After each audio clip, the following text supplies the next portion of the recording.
Miggity, miggity, miggity, mic check, check, check, check, check, check. Can you hear me? Can you hear me? Mic check, mic check, mic check. Mic check 1 2, mic check 1 2. Can you hear me? Mic check 1 2, mic check 1 2. Hopefully you can hear me. Hopefully you can hear me. Mic check 1 2. Hopefully you can hear me. Hopefully you can hear me. Wagwan for the wagwan. Wagwan for the wagwan. It's the random show. We're back once again. We're back once again. We're back once again. We're back once again. Random show settings. We're doing it. Day 33 of 44. Day 33 of 44. What's happening, people? What's happening? What's happening? What's crack-a-lacking? Day 33 of 44. What's going on? What's going on? What's going on? What's going on? Big up the stream chat, big up the stream chat, big up the stream chat, big up the stream chat. Wagwan 40 FPS, long time no see. Wagwan young old vibes. What's going on, Queen? What's good, pre-ban for Loco? Thank you for letting me know. Big up MM. How's the African concierge? I'm not gonna lie, big up MM. I'm not gonna lie, it's a bit better now with the African concierge because I've made some adjustments. When I go to the gym, I try and go before his shift starts. I'm not gonna lie. I think his shift is about 10 p.m. I think it's like 10. I think his shift is like 10 to 6 a.m. or something. So I try to make sure that I leave and come back before he's there. Sometimes he comes on time. Sometimes, you know, he's a bit late. So that makes it good. But I do try my best. To get to the gym anytime before 10 p.m. Anytime before 10 p.m. I'm covered. So yeah, that's how it's going with the African concierge. But he's blessed anyway. He's blessed. It's one of those kind of jobs, isn't it? Like, it's weird, isn't it? Like, you kind of want to have a chat. People will, I know some places are a bit different, or some places are maybe the guys, you know, they're told not to speak. But I think it's one type of jobs where you want to be social. Plus as well, those guys can help you out. There are days when you want deliveries, right? There's days when I want deliveries, or there's days where maybe, I don't know, you know, I'm ordering something but I don't have my phone on me, and because the guy he knows my door number, he'll let the guy in, you know, even though I didn't answer the door, blah blah blah blah. There's little things like that they do, they can help you out with. Receive your parcel when they're not really meant to, they'll receive it anyway. I think that's good. I think that's a good thing. I'm not gonna lie, I think that's a good thing. I don't think that's a bad thing. I think that's a good thing. So I do try and always be friendly with everybody anyway, but you know, sometimes that guy can be a little bit of a yapper. Like we all are. I gotta brush my teeth, innit? Should have brushed my teeth before I finish today, but hey, we'll do it later. Wagwan people, wagwan people, wagwan people, wagwan people. Before we start, I have to warn you, we might have to watch a big chunk of Tfatk. I didn't clip it this time. I didn't have a time to clip it. Maybe I'll clip it tomorrow, but I didn't get a chance to clip it. But I've got one clip I want to react to actually on Tfatk, which is the clip of Chin giving these guys his life update or his health update. It's pretty bleak, I'm not gonna lie. Chin's life update, health update is pretty bleak. Essentially, he's got some internal bleeding going on. I'm sure it's probably from all the fucking beer. I'm sure it doesn't help. He eats all that fucking Korean barbecue, spicy food and shit, greasy food. I'm sure it doesn't, maybe it doesn't help that he eats all that fucking, you know, decomposing food, right? I'm not too sure, but yeah, Chin's got some internal, you know, digestion, stomach issues. I don't know, he's got some internal bleeding going on. It's fucking crazy. So we're gonna react a little bit to that one, maybe some other Tfatk stuff, but we're gonna go through quite a few bits. I'm not gonna be on for super long. Maybe like an hour and a half or 2 hours max, so it won't be a super long stream. But we're here anyway.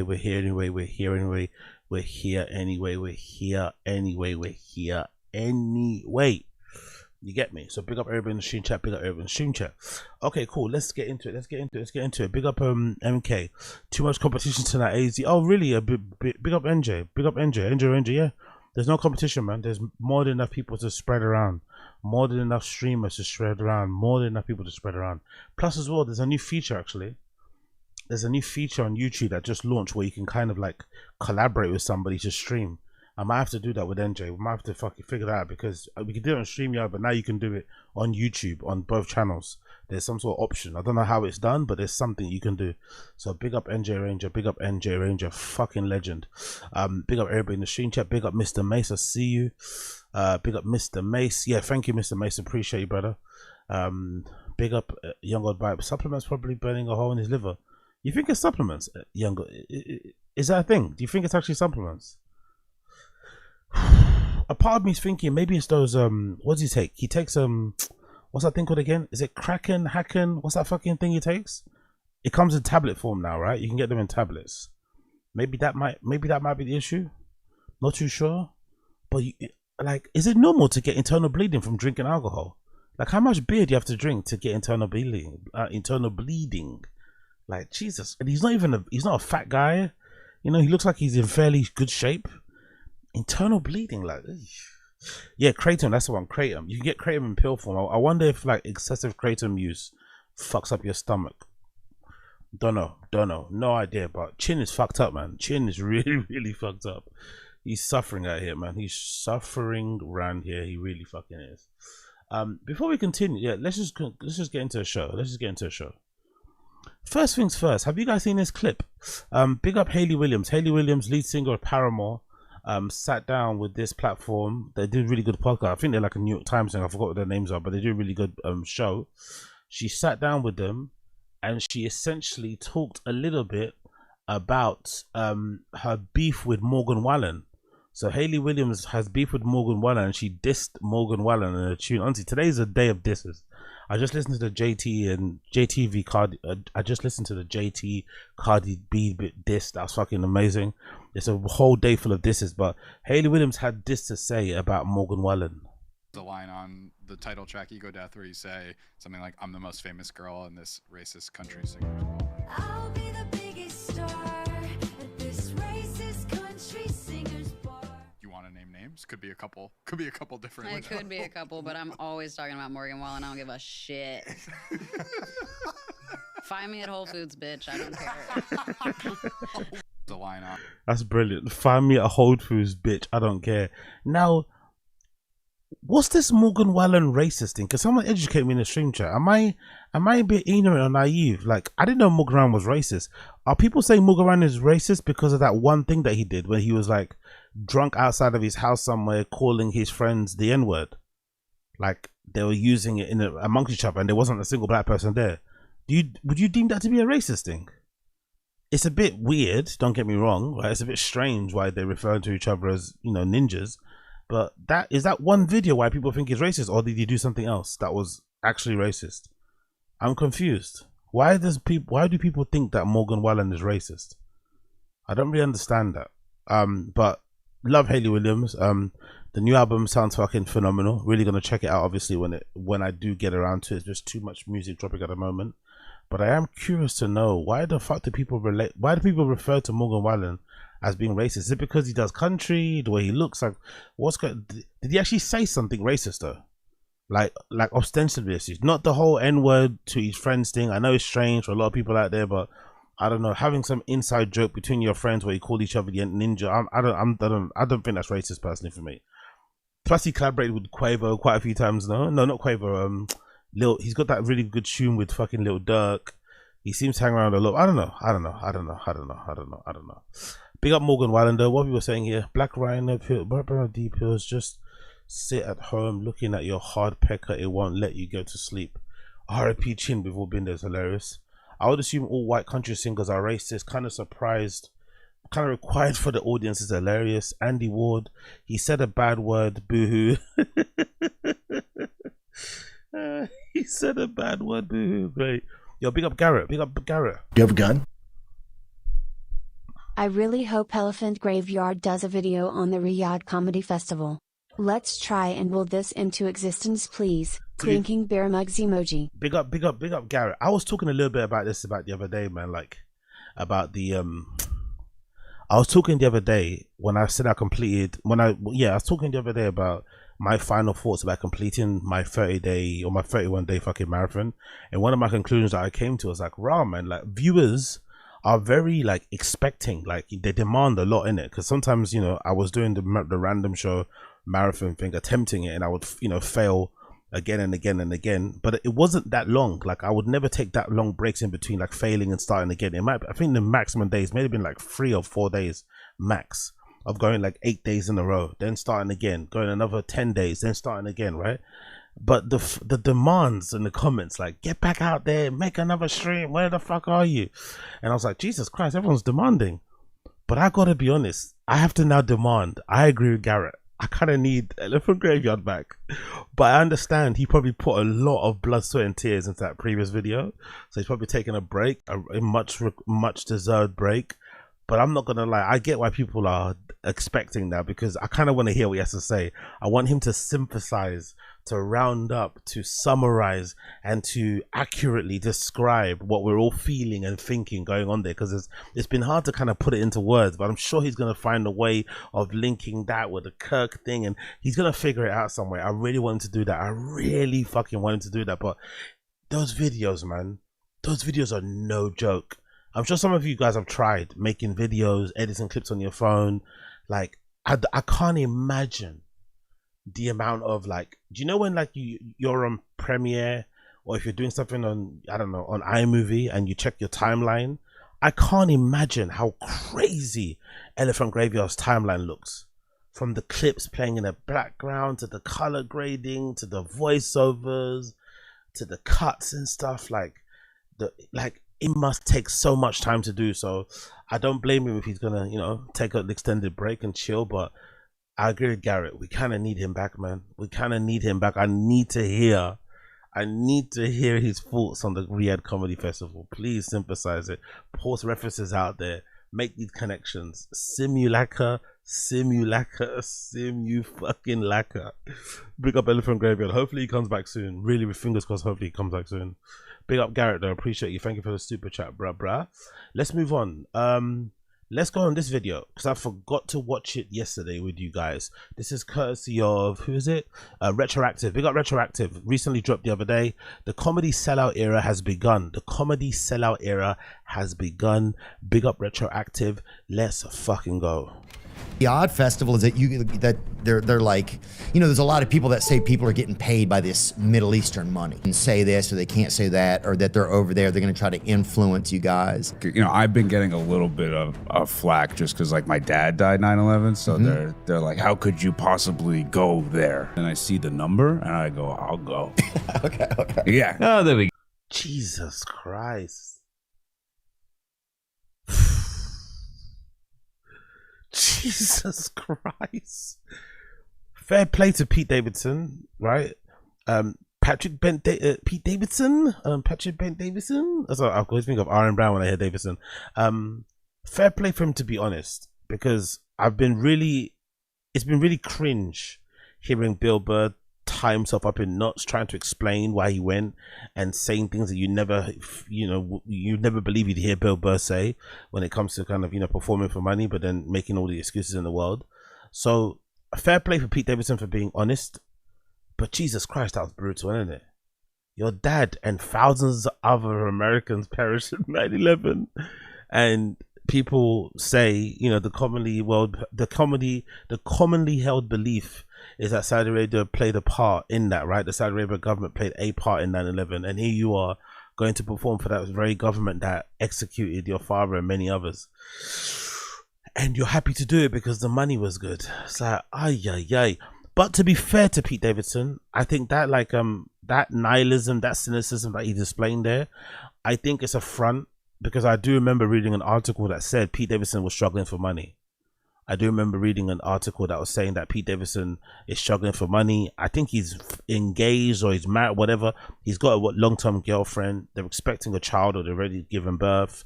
So he's like a dad now. You know, he's moving into another era of his kind of life. He's grown up. So when you're grown up, you know, grown up responsibilities come along. So he's looking for any way to kind of, you know, get himself up on the equal footing. So I could imagine that was a bit of a lifeline, right? The Riyadh Comedy Festival coming out and saying, hey, we want you to perform for X amount of millions. So most likely that's why he took the gig. I don't think he took it because, oh, the money was so good, I don't care about my dead dad. I think it's more so, I'm broke, I don't really have many prospects going forward, I'm gonna fucking do this gig because I have a child to look after, and a wife to look after, whatever it may be, right? And maybe other kids to raise. So I think that's the main reason. I'd hope so. Being that callous for fucking your dad.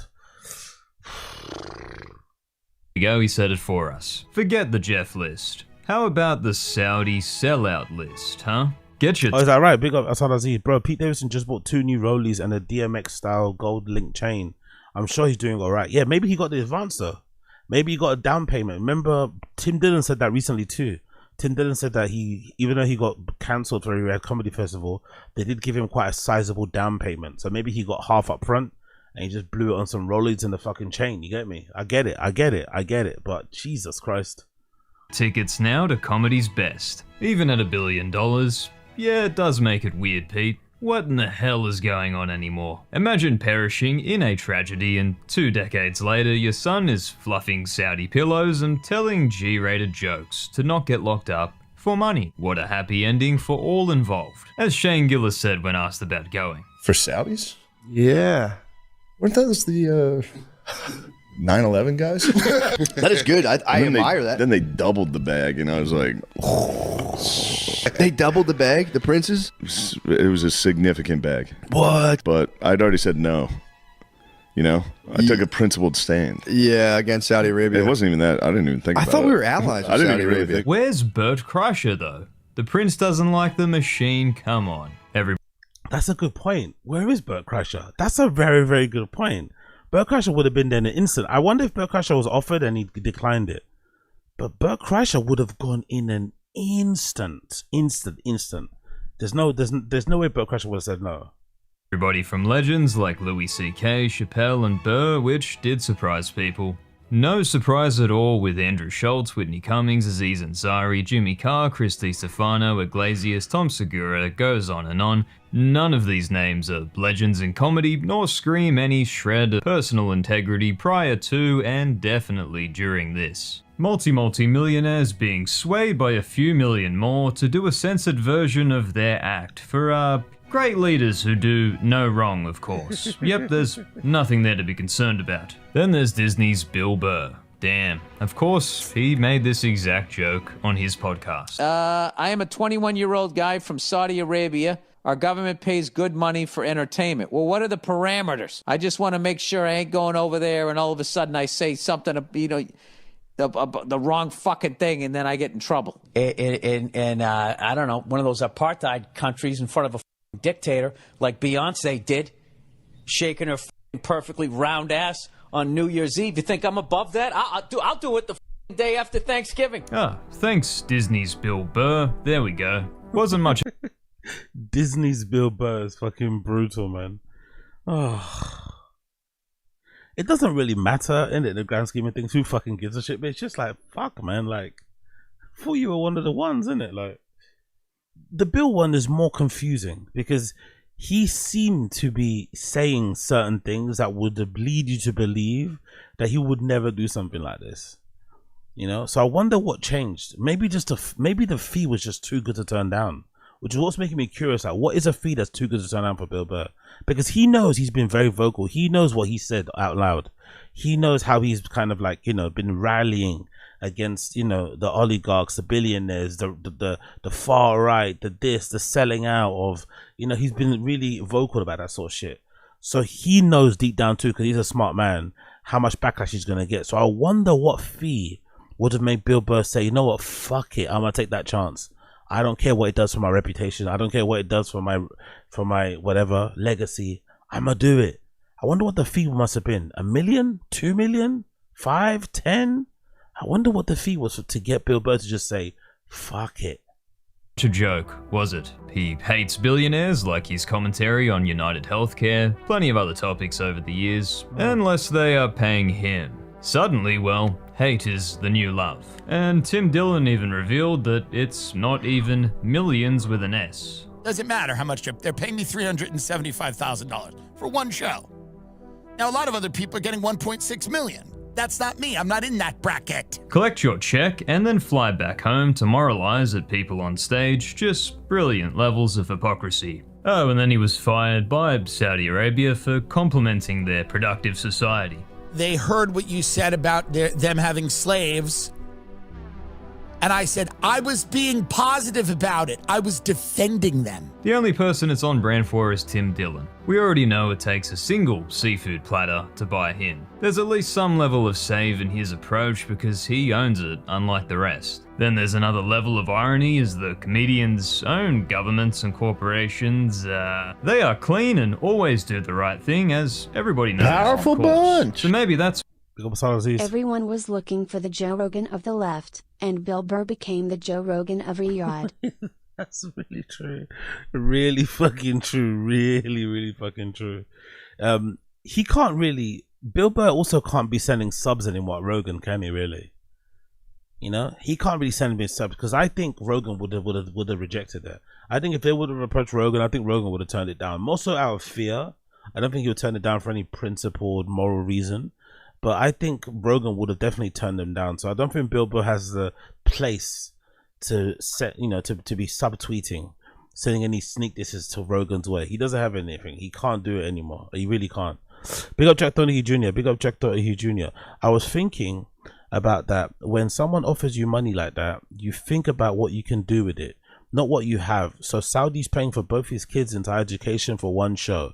It's probably too tempting. Doesn't matter if he has 50 million in the bank. No, of course. I said that too. I said exactly the same thing. I said Bill Burr recently, I think I've missed a few episodes, but I do remember him essentially saying something along the lines of like, now that he does comedy, although he loves it, he's kind of going into comedy with like a different focus. It's lasered in, thinking about his kids, thinking about setting his kids up.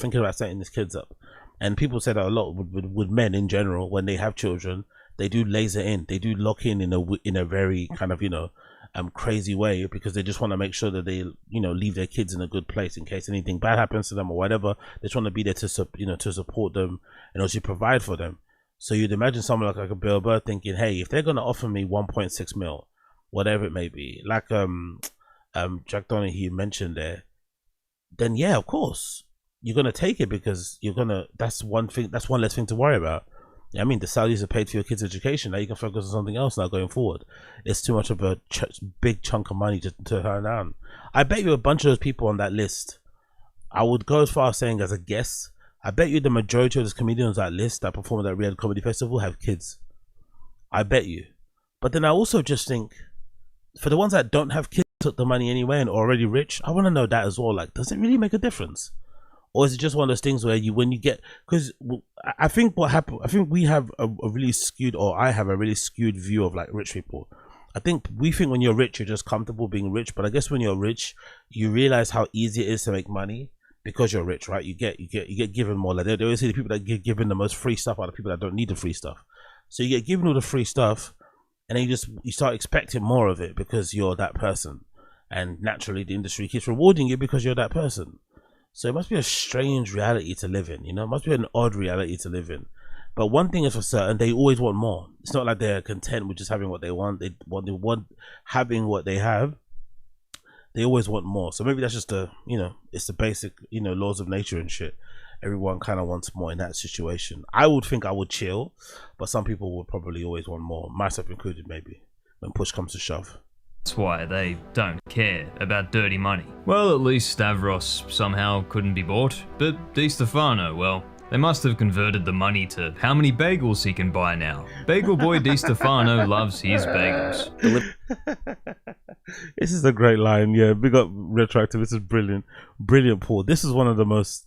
This might have been one of the most batshit crazy. This might be one of the most batshit crazy stories I've ever heard from a comedian. And I've heard a lot of batshit crazy stories from a comedian, but this story that Chris Stefano, shared with Joe Rogan about why he moved house like twice and shit was funny and heartbreaking at the same time. You just poured money into this. Is our home. I was like, I can't walk to a bagel store and it's gonna fuck my comedy up. It will. September 27th, Saudi Arabia with. Are you there, baby? You fucking piece of shit. I can't walk so essentially that story, how it goes, is that him, his family, his wife, his kids and shit, they moved into a really nice house in New York. His wife was getting it renovated. His kids had just started their new school.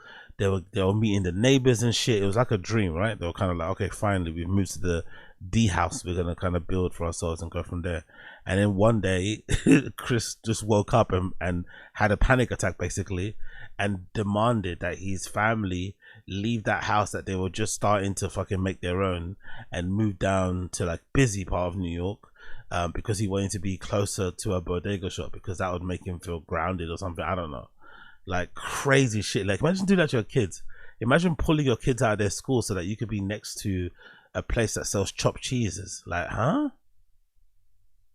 You going to Saudi Arabia? Are you going to do that gig?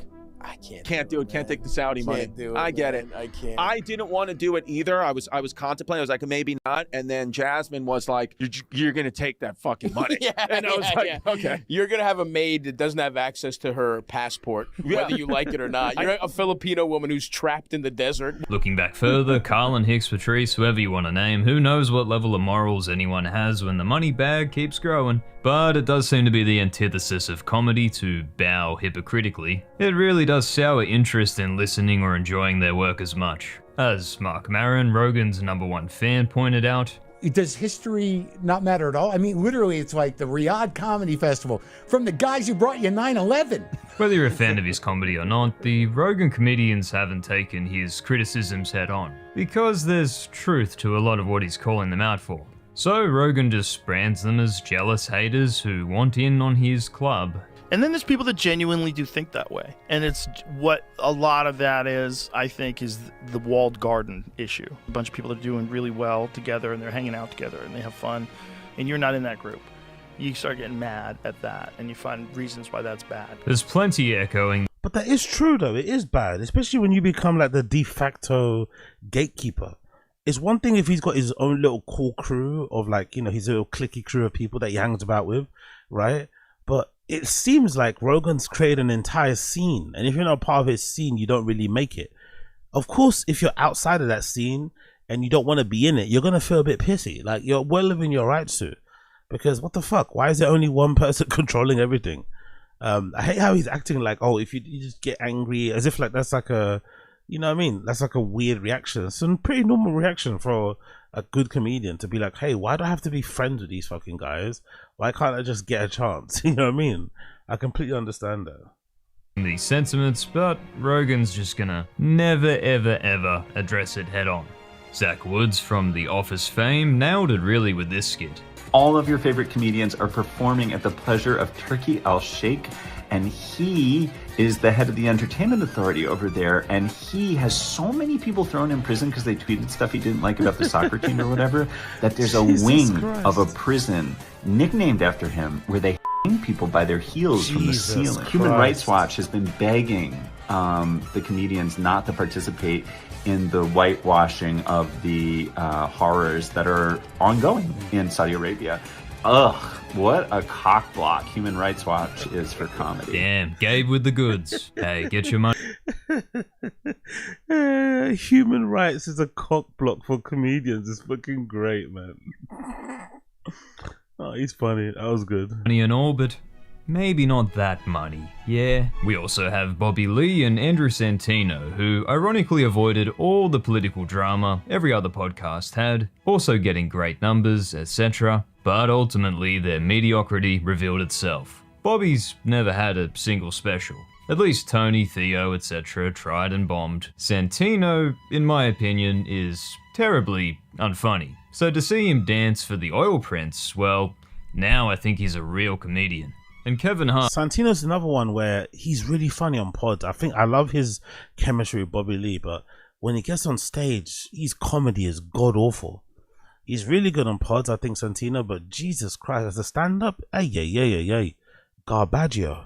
Well, he'd take money to literally do anything. Get used to me, because you're stuck with me now. So, Your Majesty, Your Highness, me, you, friends, you, here, next time, handshakes in person, no video, hugs, all the cool stuff. See that? To be fair, Kevin Hart is also a bit of a hard worker, though. He went from this all the way to fucking Kai Cenat stream, Mafia Nation, whatever number it was. Like this motherfucker grinds. Like he loves making money. You can tell he really fucking enjoys making loads of money. You know, I'd imagine he's probably got crazy monthly bills as well. But he went straight from this to Kai Cenat stream. crazy. But he didn't get much blowback. You know, black community doesn't seem to give a shit about Riyadh. He didn't really get much blowback at all. That's how you know when I'm happy. All right. That man is married to the bag and the bag alone. Nobody was surprised by that one. Just like Duncan Married to Trussell the crashing bag. out over Elephant Graveyard's spot-on analysis to millions of people. Rogan's best pal and spiritual guru's own words have come true. Man, I've got this podcast that lots of people listen to. Has it ever happened where maybe some really intelligent person has manipulated me in an attempt to get me to disseminate some kind of information out into the world? Good luck manipulating me, Duncan Trussell. I'm an American. They can come hang out with us. Give me a hug. You don't want to give them a hug. So people say that Peter Thiel is Antichrist, just for argument's sake. Fucking says that. You hear that? He's actually getting mad about this. Argument's sake. Fucking says that. The reason Dunk's got to do this is because the comedy czar is actually Pete's friend now. So he had to become a new guy to stay in Joe's circle of power. A shriveled husk of a guy. Being fed by the demonic umbilical cord attached to the bowels of the comedy czar. And then Duncan does the worst parody and address of it to not many views and his own fans revolting, calling him compromised. Duncan warning Joe powerful people might use his platform for their agendas, but no. That's not happening now, of course. Duncan, you should have just ignored it and asked the powers that be if there's a Saudi spot for you. Whether it's human rights and free speech, or the air you breathe, comedians and anyone else in the big club, as George Carlin said. Well, you and I are not on their team. They are all on the same team at the end of the day, just different divisions. Power, money, greed wins out over authenticity, truth, and funny. Your jokes or social critiques or whatever simply don't land the same unless you truly own your lack of integrity like only a few comedians successfully have done. Just watch as these free speech warrior comedians invite AI leaders on like Elon, Zuck, Thiel, Altman, all building AI data centers all over the place, allegedly spewing gas and impacting people's health. But nah, we won't hear any pushback on that. Exactly. Leah Remini also fired some shots, drawing upon her ex-signed industry experience to go in. People you used to admire and respect cave and show up in Saudi Arabia to take a check and abandon even the most basic principles they always claim to hold. That I believe that Saudis, like the rest of us, deserve to be entertained, whether it's via sporting events, concerts, or movies. But what is objectionable is when people help soften this regime's reputation around the world. Exactly. I'm never going to accept that. Ironically, all this has done is draw global attention to certain horrific cases. That's what I said in my other stream. That's what I said in my stream the other day. It's actually done the opposite. Like, you know, like it really has done the opposite. If the Saudi government actually wanted to try to repair their image in the West, well, in the public, and to attract Western, you know, tourists and shit, because that's what they obviously need to bolster their economy, they would just meet people in the middle. You know, they'd be like, hey, okay, cool. For the period of the summer or whenever the season is, women don't have to wear this, you can do this, you can do that, do something just to kind of meet them in the middle, so that, you know, when you're going there, you're gonna have a fucking great time, unlike any other. Like, but you know, like, they're pretty strict. They're giving the comedians all these fucking, you know, conditions and whatever else they have to do in terms of telling jokes and shit, and then they wonder why the numbers are down overall. It's like, come on, man, give us an inch, a little bit.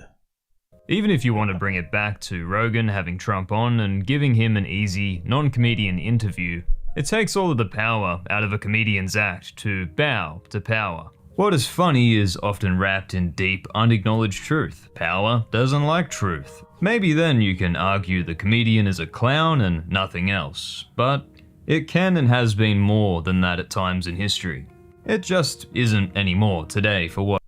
Yeah, it really isn't. It really isn't, man. Like, number one, we've lost good comedians. We don't have them anymore. And number two, we've lost comedians that have principles and morals and really do speak truth to power. We're just left with these guys who want to be influencers, want to be public figures, you know what I mean, want to be whatever, like influencers, content creators, public figures that are just horrible.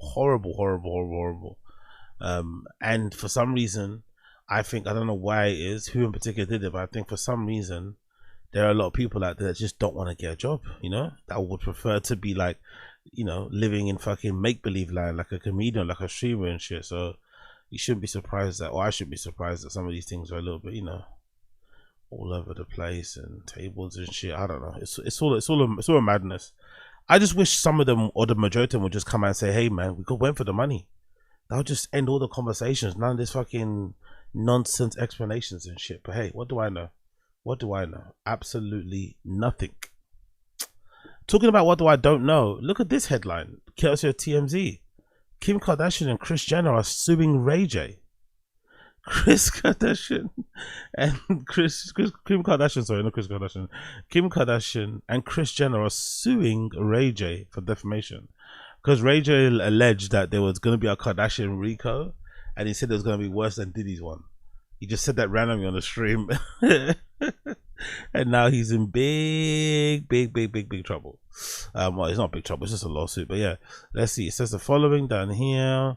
It says Kim Kardashian and Kris Jenner are fed up with Ray J, claiming they are subject of a federal crime racketeering investigation, so they're going to sue him for defamation.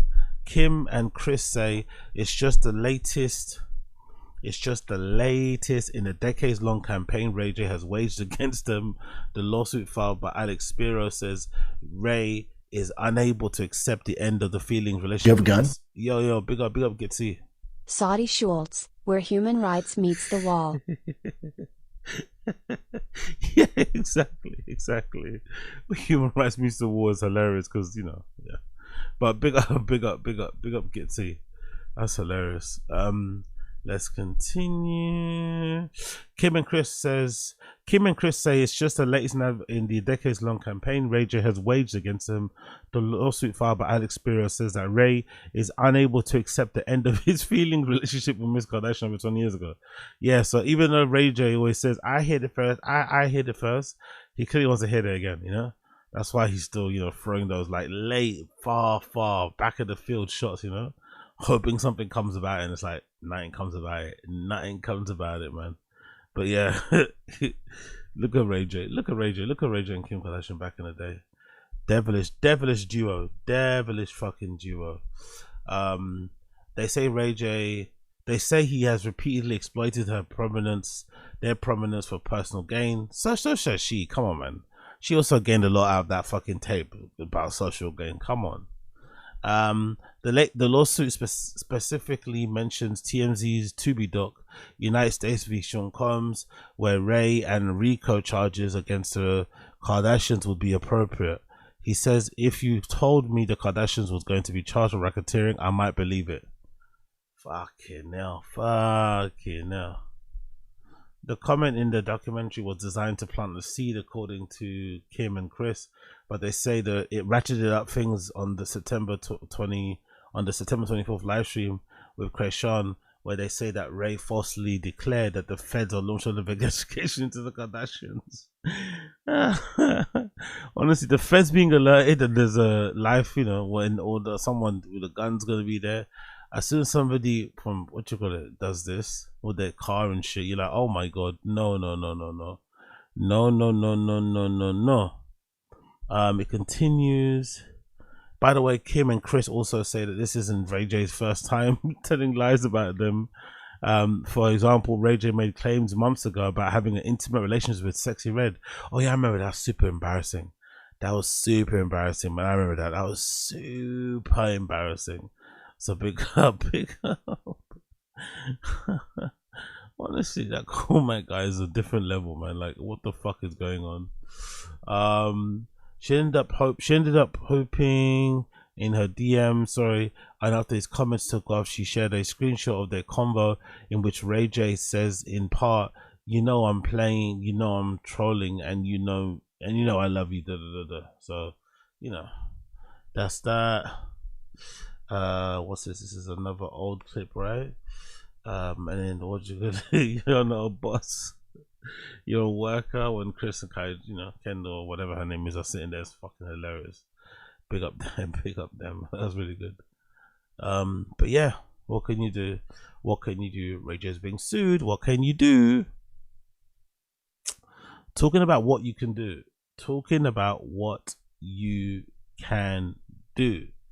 Ray J just went live on Twitch claiming that Kim Kardashian paid him $6 million in 2023 as hush money.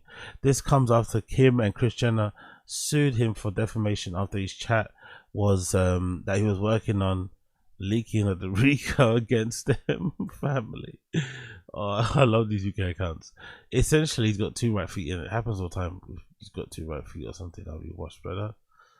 But yeah, that's what essentially just happened. And if I'm not mistaken, this comes after Kim and Chris started suing for defamation, so it must go through Desiree. So I want to hear what Cardi B has to say about that defamation thing and whatever. You know, the kids being slow. I want to see what Wagwan put the Wagwan when the eyeglasses come off. But yeah, let's just get into this to begin with. So let's play the video actually of Ray J talking about it. I want to hear what he has to say on his kick. What was Ray J saying on his kick? I defamed you? How? How I defame you? You just paid me all this money. You didn't mention that, huh? Go back up. You didn't mention that. But you also didn't mention that you were supposed to tell Hulu to take that shit down, bro. These bitches already paid me $5 million, bro. And they trying to, like, make me a slave, bro. Like, I can show you all the dirty shit they telling me. This ain't even no money. This ain't even no money, bro. Like, this ain't cool. Y'all trying to play with me. Y'all think that I'm on here acting like an ass, like I'm just obsessed. I'm obsessed with you. You obsessed with me. I got all the proof. This is you telling me, please don't tell nobody. Oh, really? You going to jail. This is bribery. Pull up, you know? And you keep like pressing me every year. And I don't want to take this shit no more, bro. I don't want to take y'all fucking money. Like, this is bad. This is not cool. Money is not everything, y'all. Remember that. Money doesn't make you. This is not okay. They need to speak on this. What is this? What is this? What are you doing? What is this? The arbitration shit's out the door, bro. What are you doing? This is hush money. To be fair though, to be fair to Kim, he does talk a lot about her, innit? For her to be an ex and for that to be a big video they did back in the day, Ray J does oftentimes talk about Kim. And I know maybe because Ray J celebrityism as what it used to be, so he can't really demand certain questions not get asked. You know what I mean? People are gonna ask them, and it's just, you know that of a big level artist. So when you're big, you can kind of demand those things. It's bless. But I'm just talking from a purely numbers point of view, because that's what everyone's obsessed with nowadays. If the numbers are what they are, then surely you would not look at a Barton. You go for a senior option that can play that midfield. Essentially, that's what you really, really want to kind of balance everything out. But again, you know, what do I know? What do I know? Absolutely jack cribbity crap. Cool. Start relax your fun. Okay, there we go.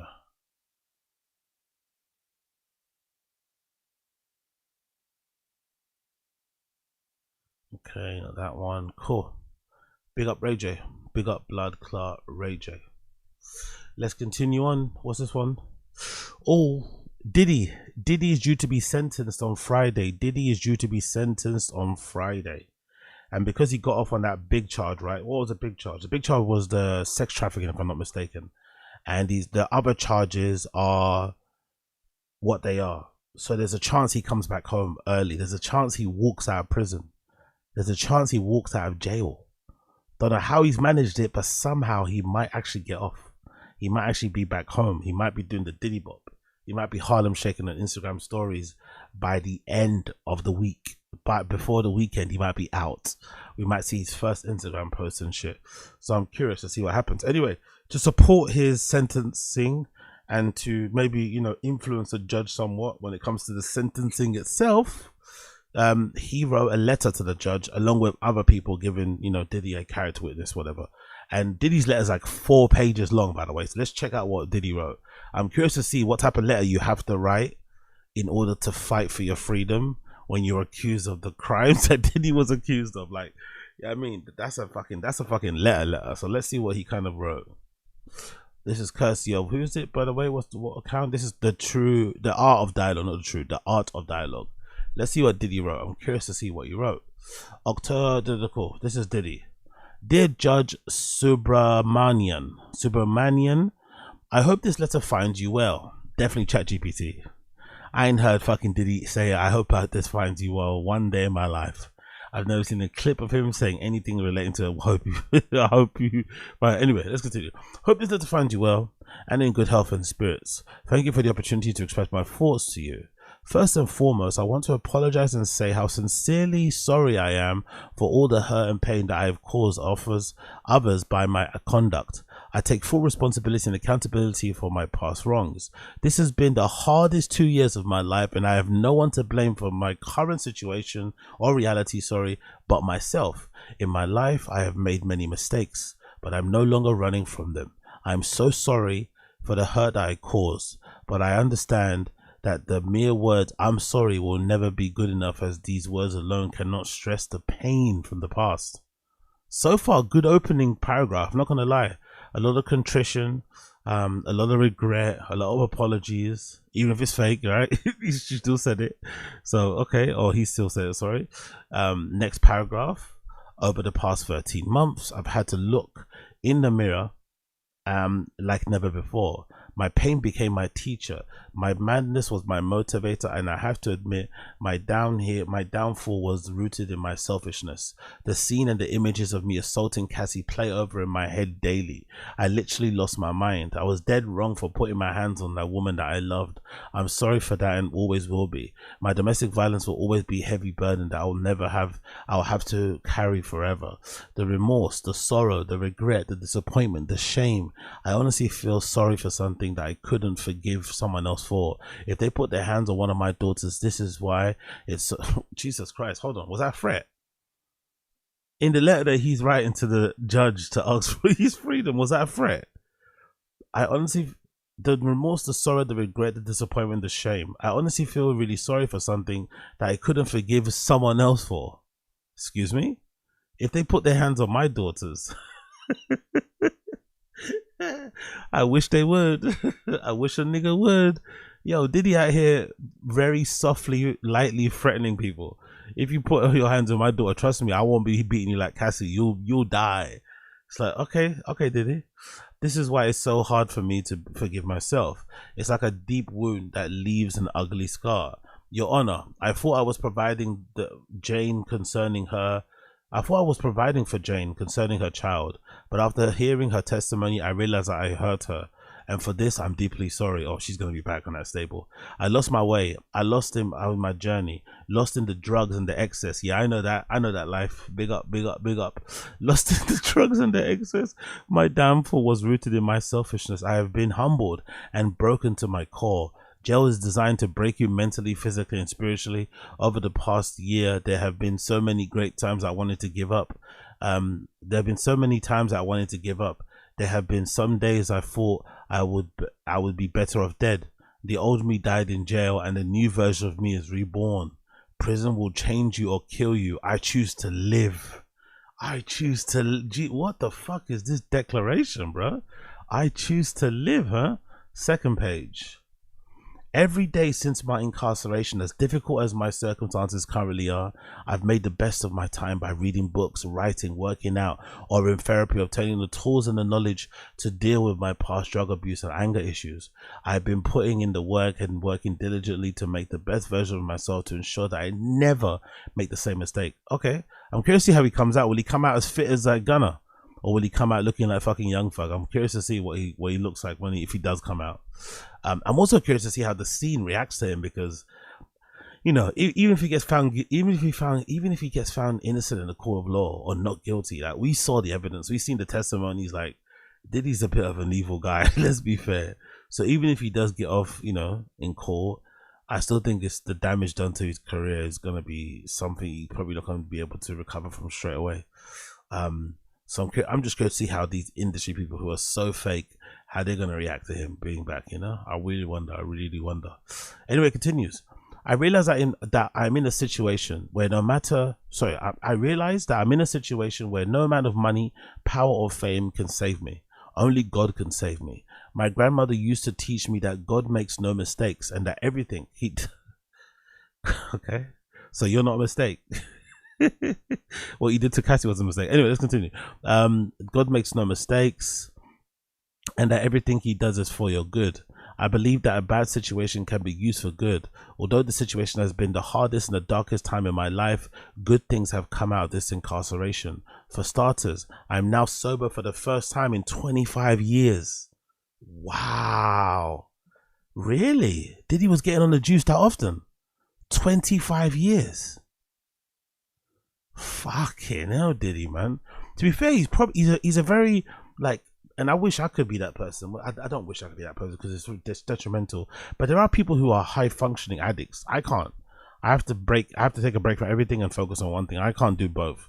But there are some people who can drink, can do drugs and stuff and still be locked in, you know? Diddy did a lot of his greatest work while he was spun out of his mind, didn't it? Some of those albums and shit, like, Jesus Christ. I've been trying my best to deal with the drug abuse and the anger issues and take accountability as well as positive steps towards healing. One of the most beautiful things I've experienced is being asked by my fellow inmates to teach and mentor them. They wanted to learn what I did to become successful businessmen. I was inspired by their hunger and desire to learn information in order to not only set goals, but to achieve any goal, any dream they put their heart's desire to. I started teaching a 6-week program called Free Game, title given by my fellow inmates. Pick up Virgil Abloh, he's got the same one as well, which I was able, RIP to the GOAT, which I was able to have approved and sanctioned by the Bureau of Prisons, BOP. I want to see that. I'm not going to lie. I want to see what that program is. I would love to peep that PDF. Hopefully I don't have to pay for it, but I'd like to see what that program looks like. What you call Diddy's in jail, fucking, you know, restarter pack program, whatever. I don't just teach about my success, I also teach about my mistakes and failures. It has truly been a blessing to do something positive in a negative situation. It's been beautiful to see the newfound hope in my fellow inmates' eyes. The most shocking thing was to see the unity and the peace this class has produced. As you're probably aware, jails and prisons are segregated places. However, in our class, we have black, Spanish, white, Asian all together in one room learning and working together. We even have an interpreter for the Spanish-speaking inmates. The biggest miracle that I've seen with this class is all of the gangs, such as the Bloods, the Crips, MS-13, the Trinitarios, and the 18th Street in one room working together. I'm also proud to say that since the class started, there has been no fights in our unit. Shit, look at Diddy healing the world, bringing people together and shit. This class has also helped me in my time on need and despair. Being able to do something good for others has also given me a chance, or much needed hope. God bless me with this opportunity to help others, and I will continue to do so. I guess that's why he's trying to say that's why he's in prison in a way, right? So it's tricking his mind. I can understand that. I can understand tricking your mind that way and saying, yeah, this is what I'm doing. You get me? I get that. God bless me the opportunity. Cool. I ask you for mercy today, not only for my sake, but for the sake of my children. God bless me with 7 beautiful children, 3 sons, 4 daughters. Their names are Quincy. He's really pulling at he's really trying hard in it. He's really pulling at the heartstrings here. But their names are Quincy, Justin, Christian, Chance, Jesse, Delilah, and the newest addition, a 2-year-old daughter, Love. 4 of my children lost their mother, Kim Porter, as she tragically passed away in 2018. I'm their only parent. I have failed my children as a father. My father was murdered when I was 3 years old, so I know firsthand what it is not to have a father. More than anything, I just want the opportunity to return home and be the father that they need. Rough. It continues. God bless me with the strongest mother in the world. My mother sacrificed her life and dreams to provide for me and my younger sister, Kaisha. He's even mentioning his sister by name. She worked 3 jobs to make sure we had a roof over our heads, clothes on our backs, and the best education. My mother is now 84 years old, and she recently had brain surgery. Despite her own health challenges, she attended my trial every day. I have always been a primary caregiver. It breaks my heart that I put myself in this situation for the first time. Like I'm about to say, you did this yourself, bro. You're the one who's not there for your mum. Glad she's still alive till you can see her, but Jesus. Despite her own health challenges, I have always been her primary caregiver. I'm unable to be there for my mother when she needs me most. As I write you this letter, I'm scared to death. Scared to spend another second away from my mother and my children. I no longer care about the money or the fame. Give it to us then, Diddy. Give it to us then, Diddy. There's nothing more important to me than my family. I understand that one factor the court has considered is deterrence. Deterrence is for me and for others to ensure that no one follows my footsteps and makes the same mistakes. Very true. Let's see what he says here. For over a year, I've been locked in one room with 25 other incarcerated people sharing the same one room. This room that I had shared, there are no windows. So, dude, okay, I don't know why I thought all prisons have windows, but I guess not. There are no windows. There is no natural clean air. There's no sunlight. We all live in one room. We eat, sleep, use the toilet, take showers, and prepare meals all in the same room. The conditions that my actions have placed me in are inhumane. I don't tell you this for my pity or sympathy. I am simply sharing my truth and the truth for my fellow incarcerated people. We have no clean drinking water. We boil our drinking water. We have to share one washing machine, which is broken. I'm surrounded by drugs and live every day with a constant fear of being stabbed or losing my life. Again, I'm not expecting for pity or sympathy, but my time in MDC has changed me forever. Prior to me coming to jail, I took care of and was present for my family. Being in jail, and because of my conduct, I lost the ability to care for my mother. I lost the ability to effectively raise and support my children. I've missed my 3 daughters' proms, graduations. I've missed taking one of my daughters to college. I've lost the freedom to teach my 2-year-old how to speak, dance, play. But be there to console her when she falls down or has a nightmare. I started from nothing. I worked hard to earn everything I had, but because of my conduct, I've lost all of my businesses. I've lost my career. I lost the character scores that I started. I have destroyed my reputation, stained the reputation of those that worked for me. I lost my being present with my family. Between all the losses and the lessons, I can state that for a fact I will never be in another criminal courtroom again, and I do not believe in any other person will do something similar from fear of the similar punishment. If you have given me a chance, I would like the opportunity to share my story with people to prevent at least one person from making the same mistakes that I've done. Okay, seems like a heartfelt enough letter to me. It doesn't seem like ChatGPT, I'm not gonna lie. It does seem like it's coming from somebody's heart, somebody's depths of their soul. It says, I can't change the past, but I can change the future. Ooh, bars. I know that. Yeah, it's okay. Let him off. He's a bit of a creeper. He might be a pedo. He might. I mean, but it's okay. Let him join. What was I gonna say? Did we do it? Not too sure. God put me here to transform me since our incarceration. I've gone through spiritual reset. I'm on a journey that will take time. You have a gun? Work. Big up Associates. It's giving Daniel Day. I've abandoned my child.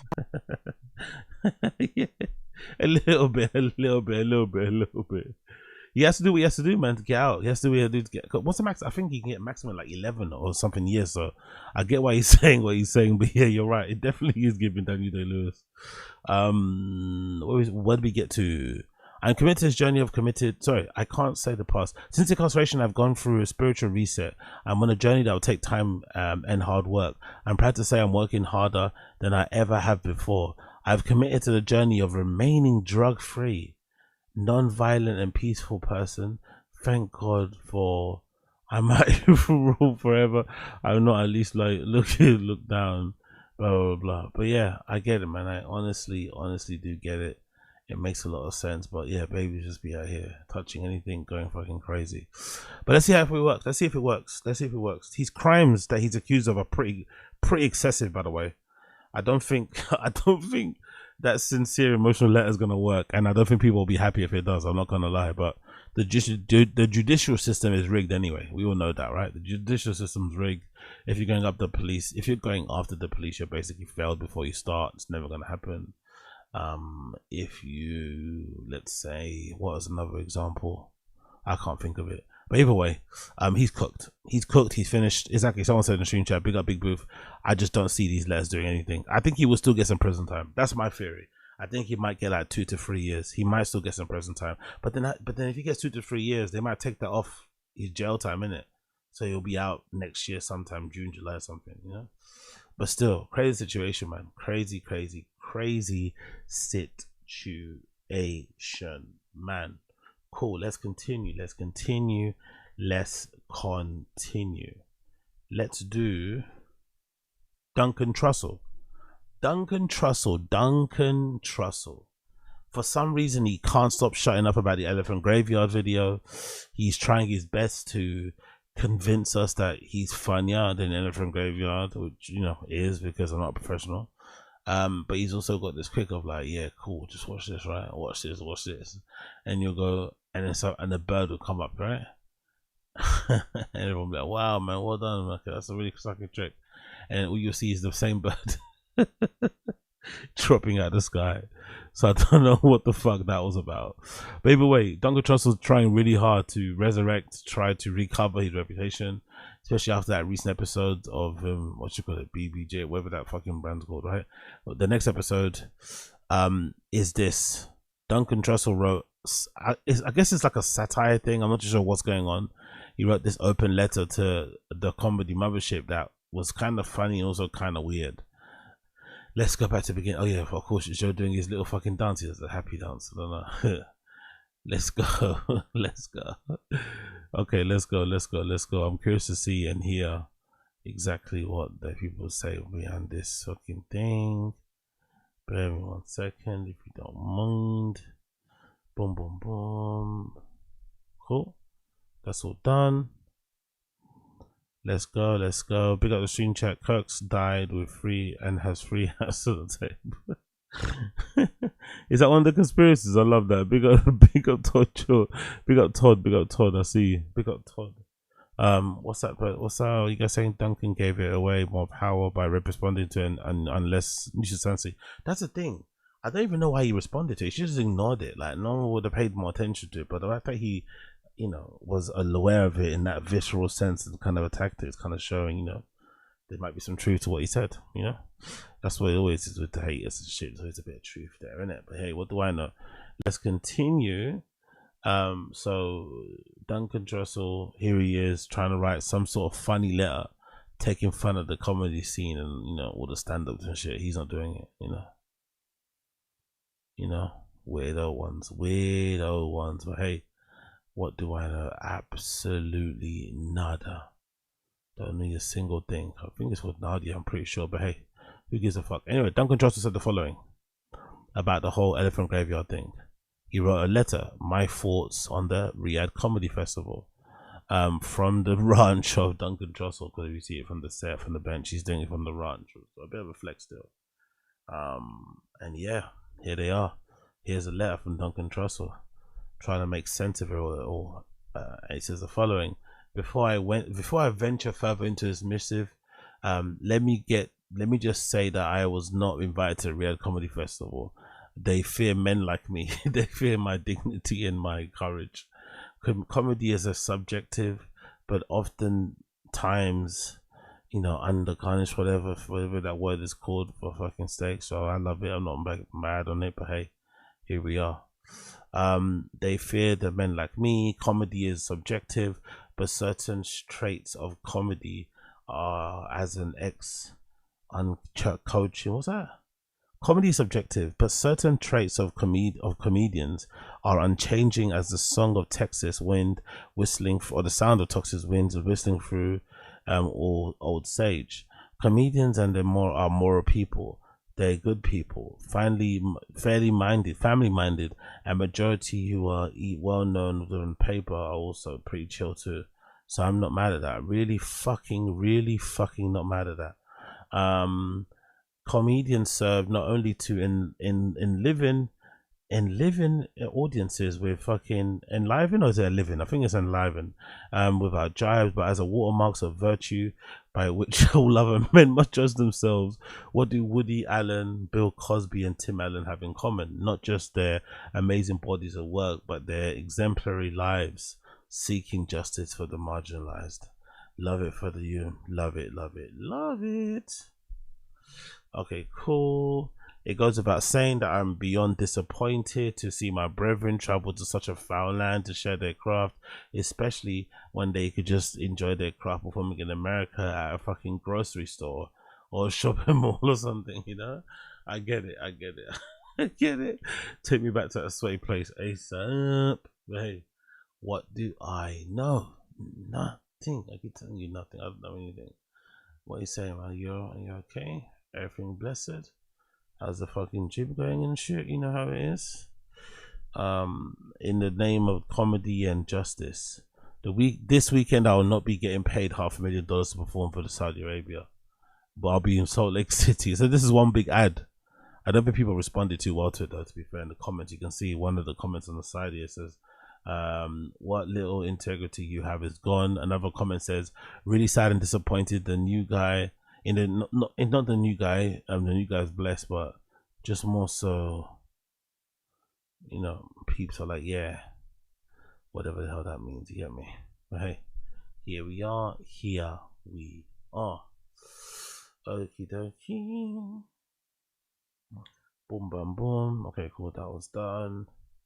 And then what was it moving on from? We got a bit of Duncan Trussell there. No more final thoughts on that. Yeah, Duncan Trussell's spurging out. I think he's found just to wait and ride it out. Maybe he gets out of his system in October or something. Then you got some new headphones to fuck around with. You get me?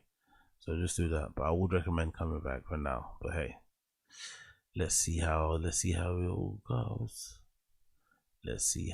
all goes. No plan or nothing. Just pure vibes. But hey, you can't hate the player, hate the game. You can't hate the game, hate the player. You know how it goes. Alright, cool. Duncan Trussell's there, acting like an idiot. Fuck him. We move on. Let's do some videos. Let's do some video clips. Let's do the Chin clip, the one I was been talking about. Let's do the Chin clip. Let's talk about Chin, because Chin's on a sick one, literally. Oh, gotta love Chin, honestly. He's one of my favorites, I swear to God. I always tell people that Chin is legitimately one of my favorites on the Papaverse. He really is one of the best characters. So let's show you what Chin's going through, because you're going to be surprised. If some of you haven't checked the Reddit yet, you're going to be really surprised. Those of you who checked it anyway, you're going to love watching it again, because this is such a bizarre conversation. Let me see if where is it? Bill Burr, where's the thing? Oh yeah, is it did I not download it? Shit, forgive the watch, it's my watch. Hold on, did I not download it? I got the Theo. Do I not have Chin here?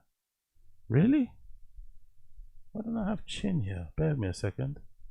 Okay, cool. I don't have Chin there, so I'll just watch it on Tfatk then. Fuck it. Let's just go with Tfatk and watch it live. So this is Chin.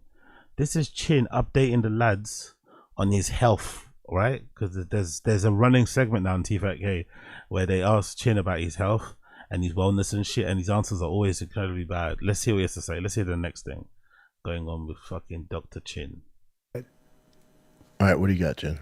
Wait, I was going to tell you about this as well. Remember, we're talking outside. You said, how's my thing going? Or the scans or whatever? How's my thing going? And like, you know. So I was supposed to do the colonoscopy and the endoscopy, but they couldn't do the colonoscopy because they do a prep thing before, and then you're supposed to, like, this is going to be a little too much information, but poop out just straight up diarrhea after you do it. So it could be clear for them to do it. You got to drink. Flush everything out. Yeah, all that stuff. Yeah. Like Dulcolax or Miralax. Did you do all that? And I did some of that. Okay. And then you're supposed to fast just water the entire day before, which is tough to do, but I did as much as I could. Yeah. By the way, imagine being 50 years old, or however old Chin is, 47, let's say, and you're incapable of just going on a water fast so that you could get your fucking stomach looked after and shit. Just to test if that is the problem or not. Just going on a 1 week elimination diet, cut out all processed food and shit, and just stick to that for 1 week with runs and workouts and shit. See what happens. These motherfuckers out here just buying pens to what? To trim that shit and to diet. It's like, come on, man. Come on. So anyways, I couldn't do it because it was just still like soft, stools, not actual just water. But they did the endoscopy, and this is what I was going to tell you. They use what the hell is that called? Propofol. How could you not know? No offense, but if I ever have to go to hospital, I'm not going to hospital anytime soon, touch wood. But if I've ever had to go to hospital for a condition I've been told about or was diagnosed with, I'm on the plane, I'm on the train, I'm on the toilet researching every single thing about that shoe, seeing people that picked him up in Paris, picked him up in fucking, Japan somewhere. Like, they look amazing in person. So me, I kind of want to see what I want for some shops. You never fucking know. You never fucking know. But yeah, this is it. This is fucking it, man. This is it. Not mad at it at all in the slightest. Not mad at it at all in the fucking slightest. Let's continue with Chin. to put you to sleep. anesthesia? Yeah, the anesthesia. And then when it was over, the nurse, I could see the nurses talking. They're like, looking at the IV. They found something in your rectum? No. So they didn't do the rectum. They just did inside your your mouth. I'm sorry. But then they saw the pipe, the IV pipe, and then there was so much left over of the propofol. So not enough got into me, and that they were freaking out about that, and they had to report it to the doctor afterwards. But I still fell asleep, Yeah. But then the head nurse was like, "Here's the problem." I go because I kept asking, "Am I going to be okay? Is everything going to be fine?" Hell yeah. He's like, "Yes, but the problem was that if that propofol came out altogether, because it was stuck, I guess. Yeah. And it just came out one hit, I would have been fucked." So what they it's find, like a huge thing. Yeah, I might not be able to wake up. what they find in your Anesthesia is so they dicey. find in your That's where throat? people die. Yeah. Yeah. How's everything going? I'll tell you after. Really? Yeah. Not good. Is it not good? It's not great. I'll just say that much. Not great. Well, the fans want to know what's going on, dude. Tell us. Well, they still need to, give me the results after looking at everything in detail. But there is some sort of bleeding in the stomach area. There's bleeding in the stomach Yeah. area. In your stomach or in your Stomach. Okay. Yeah. Huh. Wow. All right. So blood vessels have kind of burst there. From the alcohol? That's what they're going to try to figure out. Yeah, internal bleeding's not good. No. So what can we do to fix it? That's what we're going to find out. But I mean, as of now, just being chill with everything. Yeah. Yeah. All right. So you're bleeding inside. So yeah, it's You're fine, internally man. bleeding, and You have internal bleeding. It's been a good run, though. It's been It's been a good run. It's been a great run. And You'll figure it out. And if it was that big of a deal, then they would keep me in emergency room and stuff. So they're just saying like there's some blood vessels that have, Yeah, whatever. if that helps you relax, tell it yourself. It does. And it does so help they me. looked, they did a whole scan of your stomach and all that. Whatever they do with this endoscopy. Yeah. They're Look just in like there. It's looking a in. camera. Yeah. Yeah. All right. Found bleeding. I have the pictures too if you want to see them. I don't know, you're not going to be able to tell what it is. No, I can't. I'm not. It's been a while since I've read. I don't want that. Oh yeah. So if you guys talk to your buddies that are in the medical field, I'd love to know. Just Yeah. small. They'll probably say, it could be anything. Chin is so useless, so rubbish, but somewhat endearing. Like, what the fuck's out there? What's he doing all over the pitch? What the hell's he doing running around the pitch like that? Like, what the fuck is going on, man? It's so bizarre. It really is one of the most bizarre content source I've ever seen in my entire life. But I could be babies. Who fucking knows? Who fucking knows? Let's continue. Is that whether that is that? I think that's the mum or something. I don't know who that is. Maybe it's the person that performed as well. And then that's it for the most part. But it has been a really good thing to see Chin being open about his illnesses. But God almighty, man, Chin couldn't sort out the fucking water fast, He couldn't sort that out. I wonder if he was just drinking the entire time and eating as normal. Like, fucking hell, Chin, bro. Internal bleeding. Unless maybe Chin is fighting on the sly. That might be an explanation. Maybe Chin fights on the sly. Maybe he goes to like MMA gyms and puts in a couple hours but doesn't tell anybody. Maybe that's the problem. Maybe that's what's actually going on. I don't know. Either way, it's fucking funny to laugh at. Either way, it's absolutely funny to laugh at. But yeah, big up everyone. Big up everyone. Big up everyone. Big up everyone. Cool. Protect, serve. Okay. Whatever cut, who gives a fuck about the cuts? Who cares? Just shave it off every fucking 3 months, you'll be fine. And I did that, someone's like, alley up, So let's see where that takes us. Let's move on. What else we done? We done the healthy chin report. Let's do a bit of Voidzilla. Big up Coffeezilla. Talking about my friend, talking about my hero, my North Star Ty Lopez getting done up for a Ponzi scheme thing. Some people say it's been a long time scamming, not long time coming. Let's see what happens. Let's pick up Voidzilla. It's always the ones you suspect the most.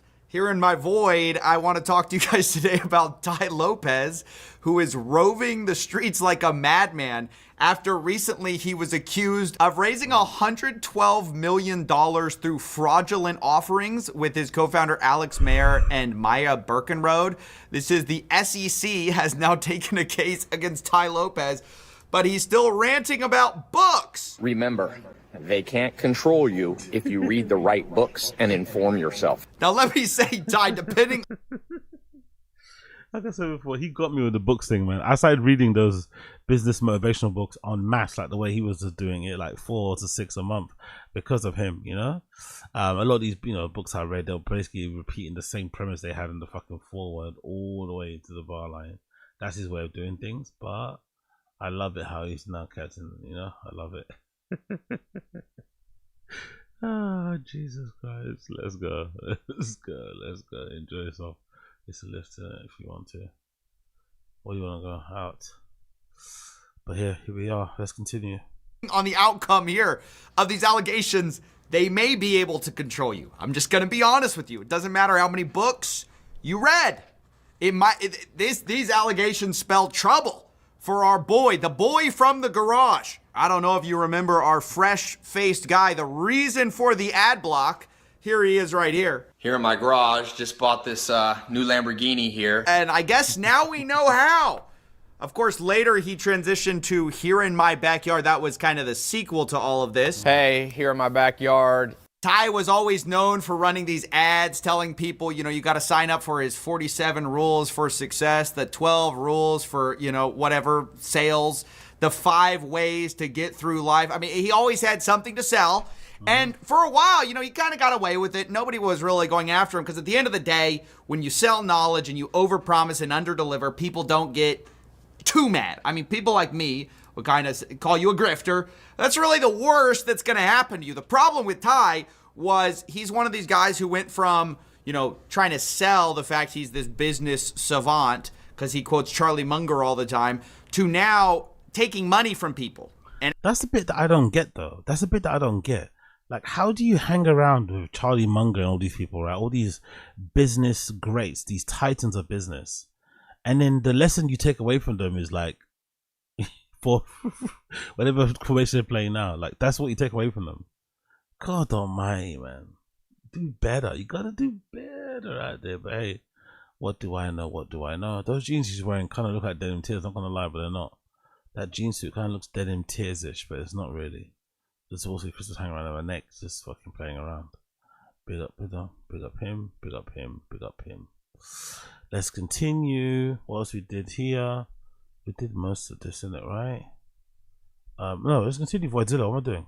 And actually raising money for some businesses that he was going to run. Big up on 10 toes. Who's a scammer too, my friend? You mean the Charlie Mungers of the world? I don't think so.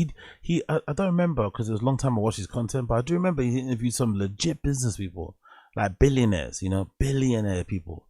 So I can imagine moving in those circles has given him a bit of a appetite for the fine dining, level up yourself. But you've also been bad at work. You're not exactly the most employable person here, are you? Let's be real. But yeah, let's continue. Was the holding company, and they bought a bunch of distressed assets. You may know Radio Shack, Pier 1, Steinmart, a bunch of companies that went out of business, and Tai bought them up with a bunch of other people's money and said that they were going to raise, basically flip them using e-com, take away the brick and mortar, bring in the great marketing from Tai Lopez. He was going to rant on the streets about, I guess, Radio Shack, right? He was going to go around telling you about Dress Barn, from his Don't laugh platforms. at him. And I guess it's kind of a plausible. Don't laugh at him, Coffeezilla. Don't laugh at him. Idea. The problem was they lied to investors along the way, at least if you believe the SEC's allegations, which claims that Tai and Alex Mayer made misrepresentations and omitted to state material facts, specifically about the profitability. They were saying their portfolio companies were on fire and cash flow is strong, which, depending on what you mean by on fire, maybe that was actually true because these companies were burning through cash.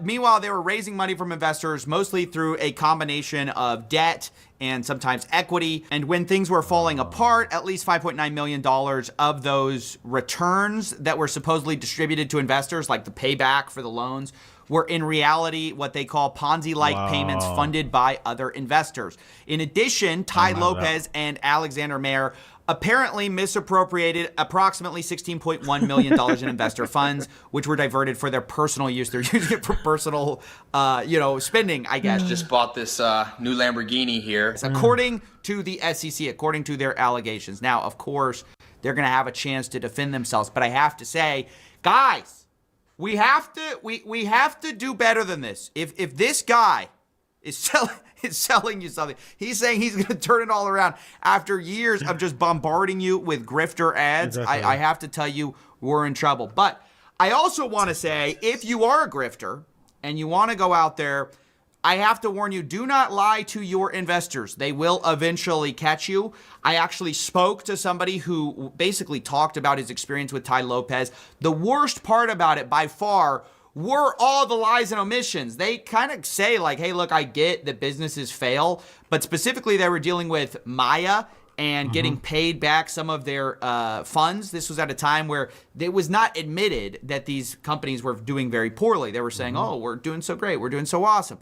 And so Maya was behind the scenes promising to pay this guy back his wire and literally sending, according to him, confirmations of the wire transfer while not actually sending the money. Like, and if you guys don't know, that can be, there can be some criminal liability there sometimes. So, incredibly serious accusations. I'll let him tell it. My name is Jared Getz. I've known of Ty for, obviously many years. He was always, the biggest internet marketer out there. I mean, the deal was great. It was, 20% returns on your money for 2 years. And then there was supposed to be a return of capital after 2 years and a balloon payment of 40% paid with your principal returned.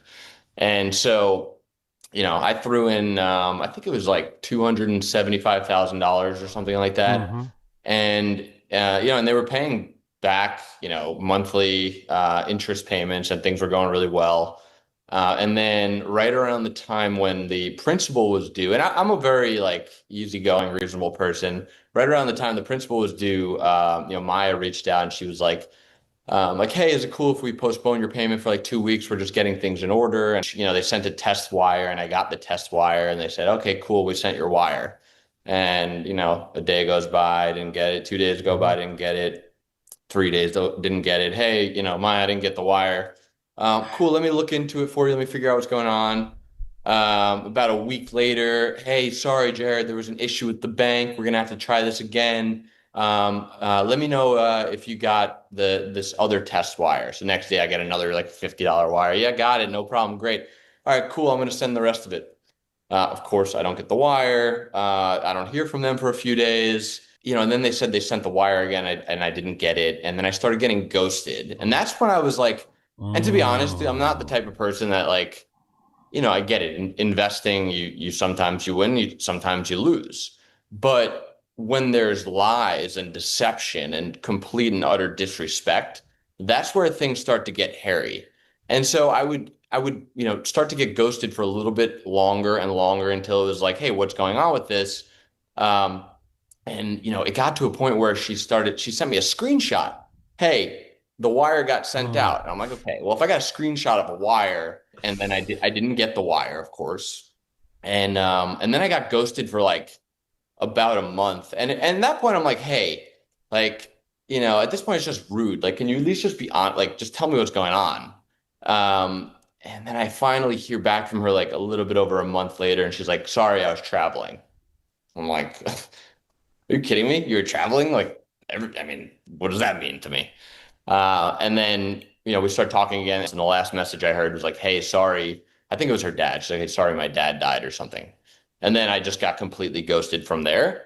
And at this point, they had set up these WhatsApp communities with all the investors, which at first it was all this camaraderie and everyone's hyping each other up. And then people. Is there a single financial guru-based WhatsApp group that isn't a scam? Do they exist? It seems like they love going on WhatsApp, innit? They love doing a WhatsApp. They love doing a WhatsApp. They love doing a WhatsApp group. Jesus Christ. Start getting a little bit weirded out that, you know, and you start to see other people aren't getting their money. And then finally, I don't remember the timeline exactly. It was probably about 6 months later that that we heard that they're going to have to file for bankruptcy. Now, that's just the short version of the story. But after this, Jared and others went and they basically reported these guys. And of course, now there are charges, at least with the Securities and Exchange Commission. And I think it's good. I don't think you should be able to raise $100 million with various false statements, omissions, misstatements, and you get away with it, especially on the back of your social media profile. Now, if you're wondering what's going on with Ty now that he has gotten these allegations against them, it's not going well. He's still hawking things. This is his Ty Lopez vlog. He wants you to text him a private number and he's gonna, potentially sell you on something. But, this is just a few days ago. He's talking about the malicious actors that are trying to take you down. It very much feels like, vague posting about what he's actually going through. And make no mistake, we live in a world where you're trying to be controlled, both maliciously by people and indirectly. There's groups of people that are trying to control you that don't necessarily wake up in the morning and say they want to ruin your life. Brother, you scam people out of allegedly over $100 million. The system isn't out to get you. You're a fucking crook by the sounds of it. You're an absolute crook by the sounds of it. It's not the government. It's not the Matrix, bro. You do bad business. That's what it is. You do fucking bad business. But the structure of the system is built to control you. Really? Is the structure of that system a 3-letter word? Is it called the SEC? Now, I only say that because... He felt good about that one, didn't he? He felt good about that one, didn't he? He felt good about that one, didn't he? He fucking enjoyed that one. You can tell he fucking enjoyed that one. Because as well as going through that, he also brought on Trevor Milton, who famously got pardoned by Trump after, the whole FBI, indict. Hydrogen-powered pickup trucks, right? Or hydrogen-powered fucking semi-trucks and shit, I think. And later charges, and he was going to pay back victims until he got pardoned by Trump. And later, the SEC dropped their case as well, because obviously he's pardoned now. But it's interesting to watch Ty Lopez really, love this guy for his message. This trophy hunting, it's unfair that people, like, for example, Elon Musk has had a run-in with the SEC. Yeah, he had huge. a big one. And he says, I saw a recent article where Elon said, if I knew what I knew now, I would not have settled. He took a settle. He settled and had to pay a fine, had to step down from being the, board on the board of directors of Tesla. And it happened again. He's got a thing now. Yep. And he just said, I'm not going to. I saw the SEC. He wouldn't come on the interviews. He's like, I'm done. You've asked me enough questions. And it's clearly a trophy hunting case. In your experiences, I've never met you before. I've never met him. Never once ever spoken to you until today, until I got invited on. It's amazing that so many people have had to come to that same realization mentally. What a special thing. Like, everyone had to go through their battle. Yes. I honestly thought it was something unique to what I went through. And now I'm hearing it's coming from you and him and others. Like, well, it actually makes me feel better about the persecuted ones. Honestly, this is just... I love how they all sound the same, innit? He's saying it like it's a good thing. Like, how can we all sound the same? Because all three of you are fucking liars and crooks. That's why. Who will say anything? Who will say fucking anything to get out of a bind? Oh, because we sound so similar, that must mean we're united in our persecution. No, you might be just crooks. That's what it might be. My situation, knowing I'm not crazy. Yeah. This universe took, but it can also just give back. Donald Trump calls you. It's over. You're pardoned. Dude, is wild. You can almost see Ty hoping for that call himself. Now, look, again, I've talked to some of the investors who've gone through this. It's been horrible trying to get their money back. But also, guys, protect yourself. When somebody grifts and grifts and grifts, Do not trust them with your money, please. Ty is still trying to sell stuff to people. He's still trying to push people into stuff. I even got leaked one of Ty's frameworks, and at the bottom of the whole framework is the 3-pillar close, where just so you guys know, they say if they can't afford it, you first see if they can afford it on a credit or debit card, and if not, we discuss finance options with Klarna. Come on, Ty. Come on, Ty. They're trying to get... Oh my God, that is so predatory. That is so crazy. Klarna. You want them to put it on... You want them to finance this shit. PayPal credit or elective. So this is the kind of guy you're dealing with. Putting your course on Klarna. I don't know what to say. Honestly, ebooks on Klarna, man. Ebooks on fucking Klarna. Do you know how much of a piece of shit you gotta be? Do you know how much of a piece of shit you gotta be to put an ebook on fucking Klarna? Or to have an ebook available to purchase for God almighty. Really bad stuff. Now, I gave Ty an opportunity to respond to the allegations the SEC made. He did not reply. If he does, I will pin it. Okay, that's basically it. Thanks for watching. Big up Voidzilla, big up fucking Voidzilla. Big up Blood Clot Voidzilla. That was incredible. Big up Voidzilla. That was fucking incredible. But yeah, another one of my heroes, another one of my North Stars, slain, knocked down off his porch. I don't know what that says about me. I don't know what that says about me, but you know, it says what it says. It says what it says. Cool. Let's continue. We've done quite a few here, haven't we? Let's do Alpha Male. Let's do Wes Watson. Big up Wes Watson.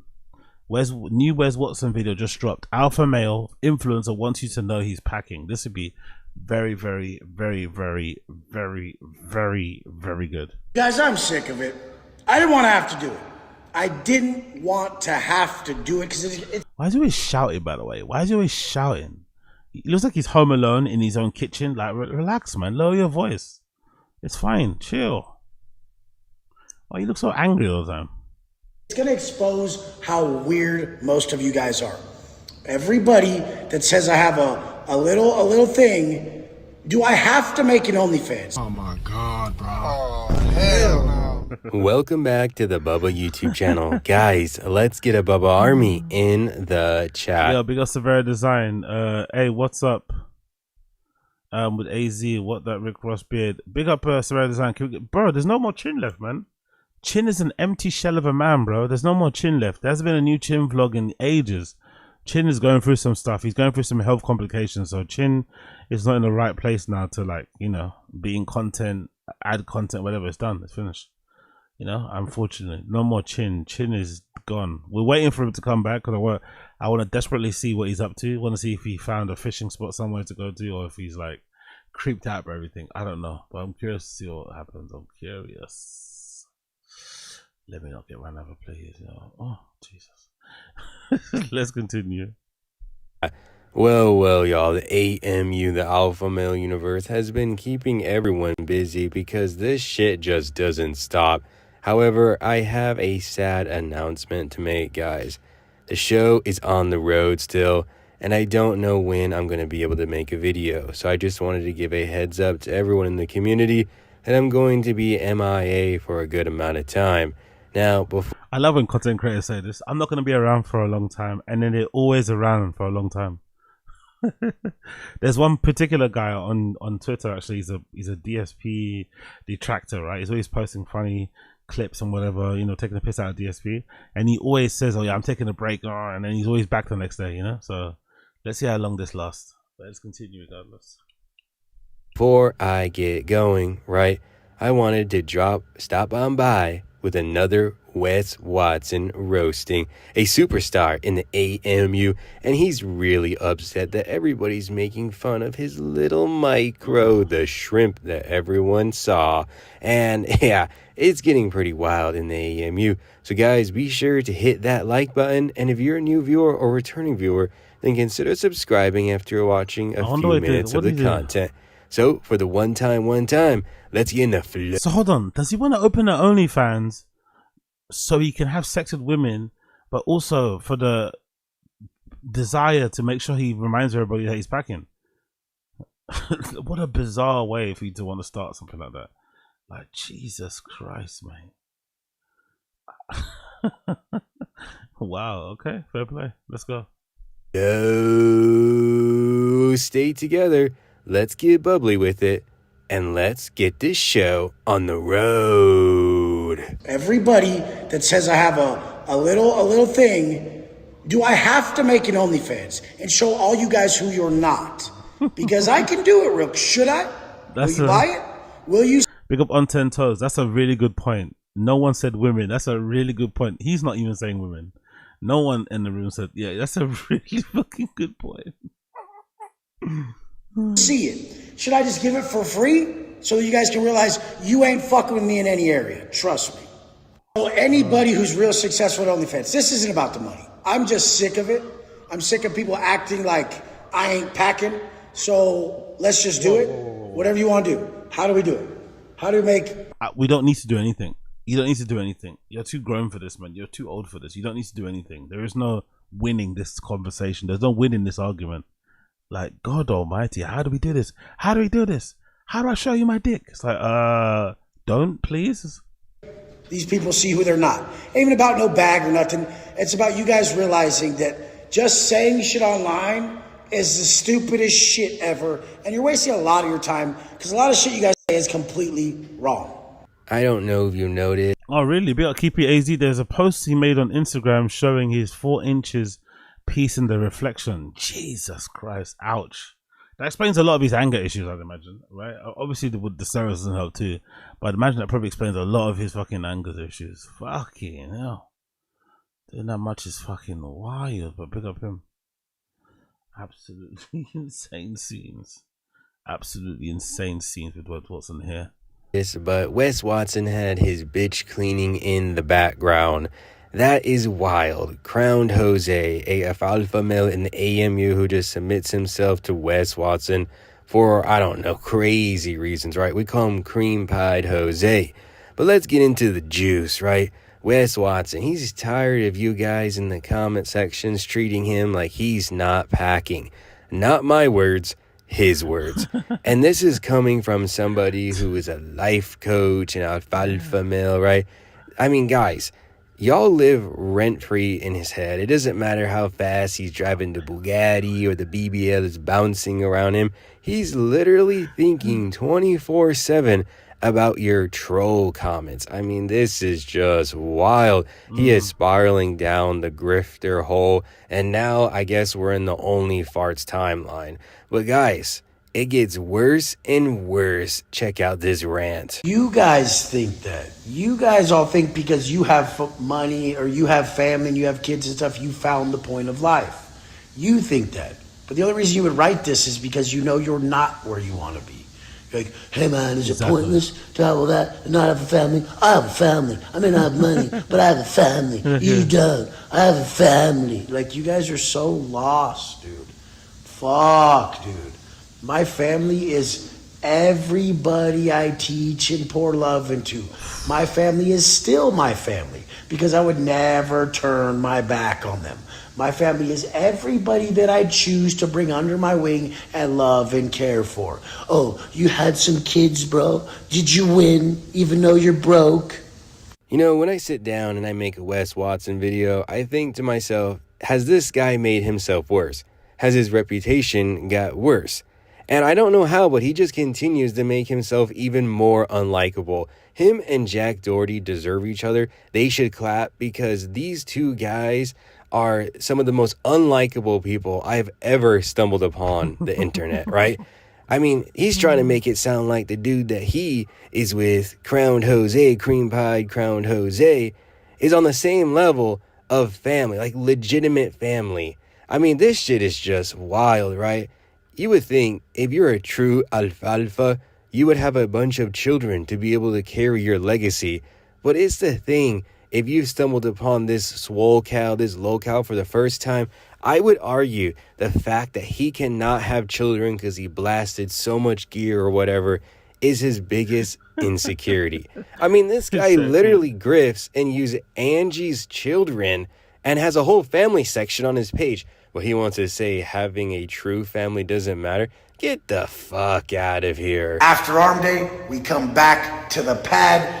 You guys, you remember Mario, who has one of the best Who the fuck is that? Who the fuck is Mario? And why is he sitting like that? transformations in the game. In Watson Fit team history, from being drunk and having that party life fuck with him to jacked and regaining back the love and support of his family. Gary got the big. Why are they all sitting like that for? They're trying to fix up their posture, or they're trying to, I don't know, alert him to something. He's back in the game. Jose's fucking chilling always. He's doing fucking good. His back looked good today while he's training. He's dropping weight.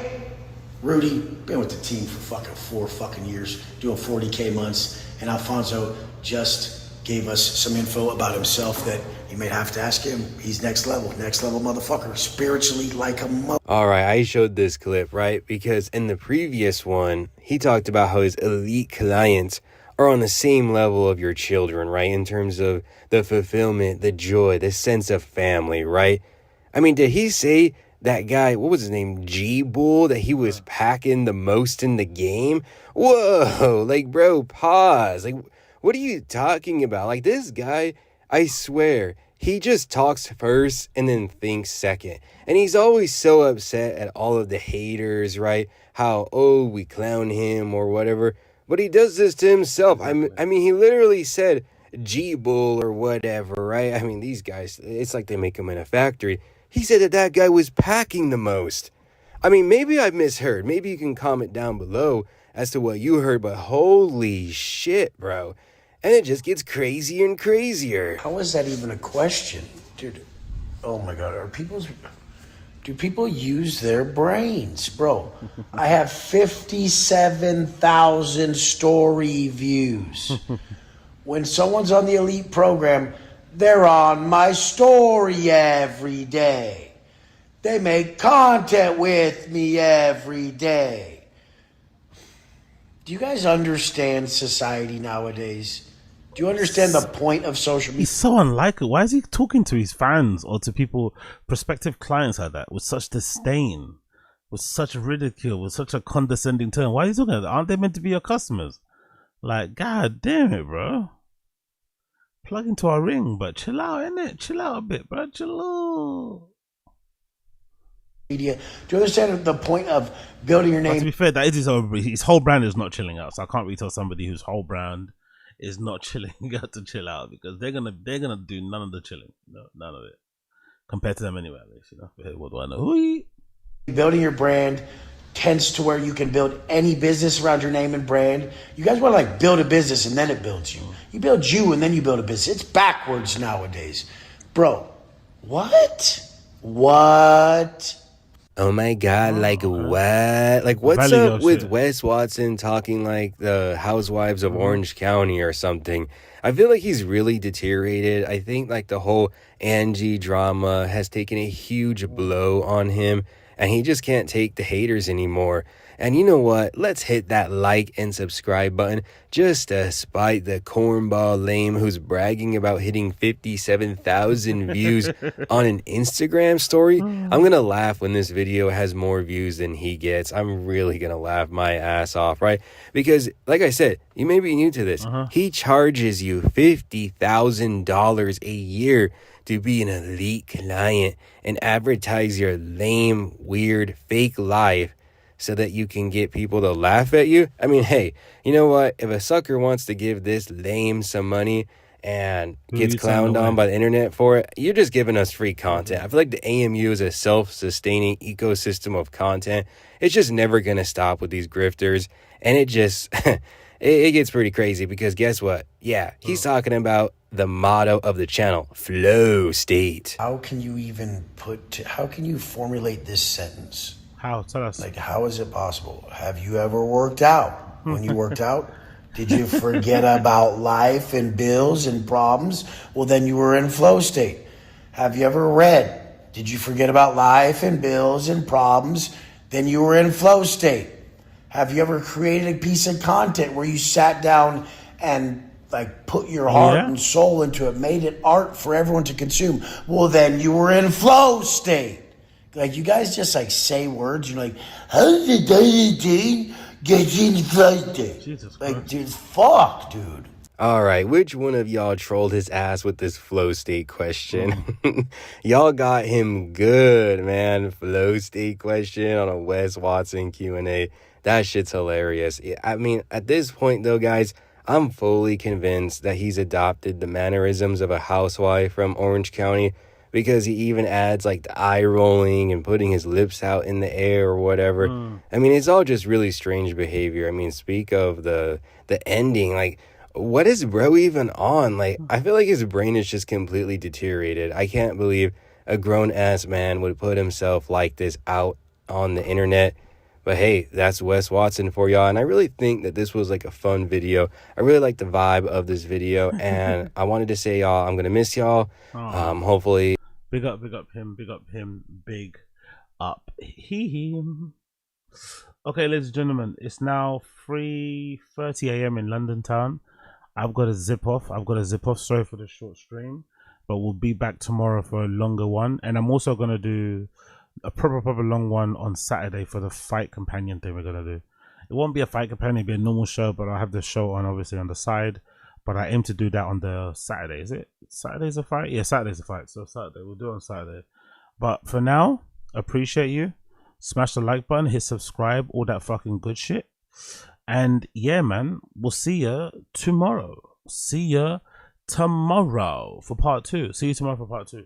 Smash the like, hit subscribe, don't be lame. Smash the like, hit subscribe, don't be lame. Help a brother out. And I'll see you for part 2. We'll be fucking charged and ready to fucking go. Okay? Cool. Peace.